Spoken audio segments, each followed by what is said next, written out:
waxaan u mahad celinayaa kooxda horseed ee ciidanka xoogga dalka Soomaaliyeed gaar ahaan qaybta 21aad runtii goobaabadii quruxda badnayd oo saameyn badan ku reebayso ciidanka qaybta 21aad iyo ciidanka xoogga dalka Soomaaliyeed maxaa yeelay suugaantu waxay qayb ka tahay horumarka iyo sharafka iyo wax kasta oo loo baahan yahay in guul lagu gaaro suugaanta qayb bay ka noqonaysaa aad iyo aad baan idinkugu mahad celinayaa shaqo fiican baad qabateen waana ku ammaanantihiin shaqada aad qabateen intaa kadib maanta waa maalin weyn waxaan ku sugannahay dugsiga Harqaboobe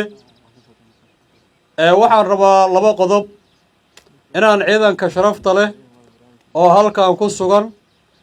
aan u gudbiyo qodobka koobaad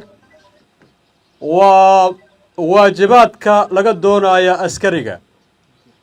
askarigu waajibaadka laga doonayo waxay noqonaysaa inuu noqdo askari qaran disbilin leh amar qaato ku shaqeeyo waajibaad kasta oo kaga yimaado dalka madaxdiisa iyo waxa looga baahan yahay ciidanka oo mar walba la rabo askariga inuu u diyaar garoobo waxaan rajaynayaa dugsigan wuxuu ka mid yahay warshadaha dalka ee ciidanka xoogga dalka Soomaaliyeed waqti dheer waxaa ku jiray ciidan maanta ah isyaano oo ka mid ah ciidanka xoogga dalka Soomaaliyeed oo ka baxay dhibowgii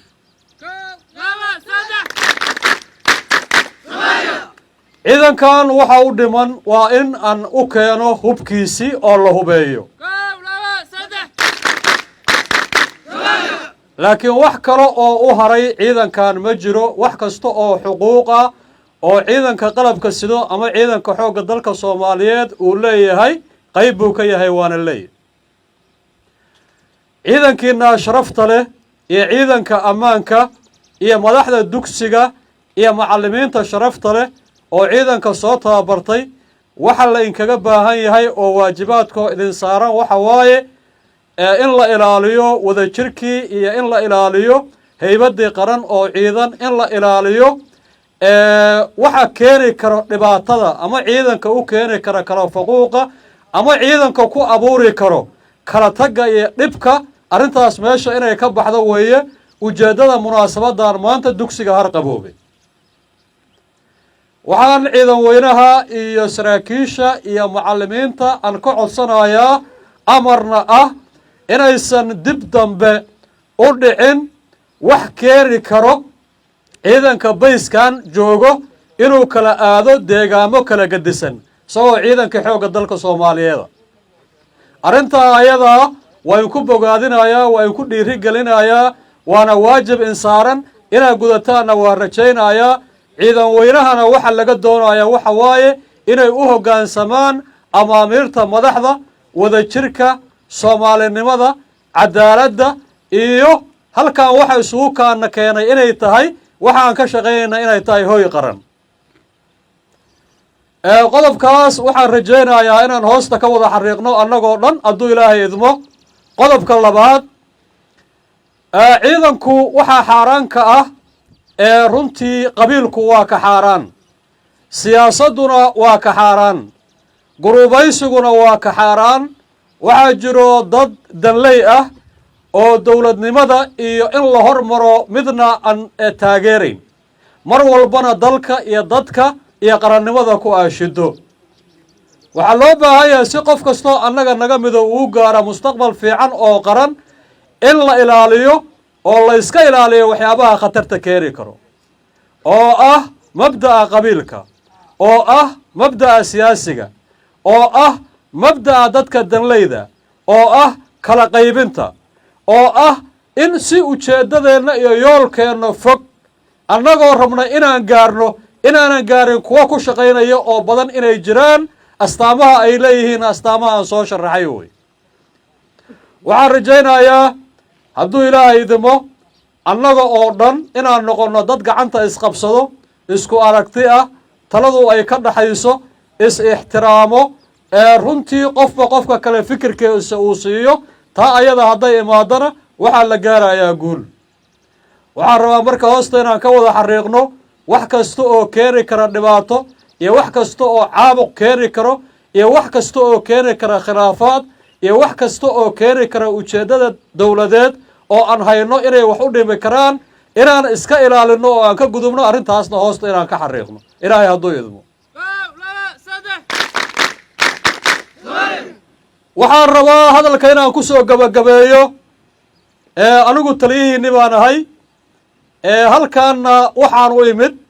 inaan runtii ciidankan qaybta 21aad maadaama aan ahay taliyihii ugu sarreeyey inaan runtii sameeyo barnaamijyo runtii deegaankan looga xoreynayo nabadiidka ciidankana dib loogu abaabulayo ayadoo aan suuro gelinayno ciidankani inuu noqdo ciidan la garan karo ujeeddadiisa la garan karo xaaladiisa la garan karo tiradiisa la garan karo hubka uu haysto la garan karo gaadiidkiisa laakiin hal qodob anigu ma rabo halka qodob aan rabin waa idiin sheegaya kuwa badanna waxaan rabaa inay runtii ka arkaan fariintayda meesha maanta aan taagannahay oo harqaboobay aniga ciidan warqad ku qoran oo warqad iskaga qoran oo aan lahayn ma aha midka mas-uulka aan ka noqonayo aniga waxaan mas-uul ka noqon doonaa ama mas-uul aan ka ahay waa idiin caddaynaya waa ciidan warqadna ku qoran sidaana u nool oo fadhiyo oo howlgelayo waxaan idiin ballan qaadayaa runtii inaad heli doontaan cadaalad iyo sinaan iyo ixtiraam iyo qof walba xuquuqdiisa inaan siiyo qofka dhibka iyo caqabadda inku ah oo meesha ka maqan oo na hoolaalayo oo caqabadda ah oo doonaya mushaarka inuu ku qaato barkad oo doonaya booyad inuu wado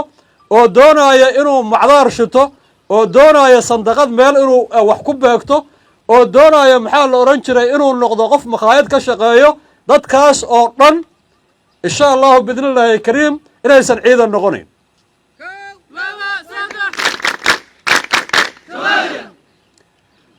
waxaan rabaa oo ninka codsanayaa insha allahu biidnillaahi kariim inaa u diyaar garowdaan meesha hadda aan ugu imid qaybta oo aad soo gaarsiiseen inaan si xowli ah hadduu ilaahay idmo uga dhaqaaqno si mar dhow loo gaaro deegaamo badan oo nabadiidku in la xoreeyo yoolkeenna koowaadna wuxuu noqon doonaa ceelbuur hadduu ilaahay idmo insha allahu guulaysta khayr baan idiin rajaynayaa waa inkaga mahad celinayaa shaqadii aa qabateen waxaad tihiin wiilashii soomaaliyeed oo sharfanaa oo geesiyaasha ahaa dalkan adinkaa iska leh dalkan dad badan baa waxay ku fikirayaan oo cadow ah inaynan annagu aan noqon dad xor ah maskaxda xorka ah caqliga xorka ah awoodda ciidan xorka ah siyaasadda xorka ah qaninimada iyo dalkan resourceskiisa maxaa la odhan jiray qani ka ah waxaa la doonayaa mar walba inaan ku noolaano dhibaato dal aan ciidan lahaynna wax u qabsoomaya ma jiraan dal walbana waxaa runtii wax ka qabto ciidankiisa maanta waxaa sharaf ah askariga soomaaliyeed inuu joogo xuduudka dalka oo uu difaacayo oo dowlado shisheeya dalka ay ku soo duuleen oo ay u suurageli weyday inay xuduudkeenni iyo xuduud beenaadkii dowladaha aan dariska la ahayn maanta wiilal dal jiroo soomaaliyeed inay joogaan difaacayaanna waa guul aad u weyn oo qaranka soomaaliyeed iyo ciidanka soomaaliyeed bu usoo hoyatay wey saaxiibayaal walaalayaal jaalayaal ciidankeena sharafta leh waxaan inka codsanayaa inaan iswada garab istaagno in daacadnimo lala yimaado ilaahay in lagu xirnaado qof walbana inuu la yimaado karaamo iyo cizi iyo iimaan in aamintinimo waxa la yidhaahdo shayga aamintinimadana inaan la nimaadno oo aan noqono dad is-aaminsan oo ciidan ah ciidan dalkiisi aaminsan ciidan sharciga u hoggaansan ciidan waajibaad gudanayo ciidan runtii doonaayo meesha maanta dalka uu maraayo marxaladaha jiro inuu soo gabagabeeyo fikirkeenna taa ayada inuu noqdo ayaan rajaynayaa insha allahu biidnillaahi kariim guul iyo gobonnimaan isku ognahay guul baan idiin rajaynayaa waa mahadsantihiin waa isku soo noqnoqon doonaa dad kale dhargi doona ma nihin aad iyo aad baa u mahadsantihiin guulaysta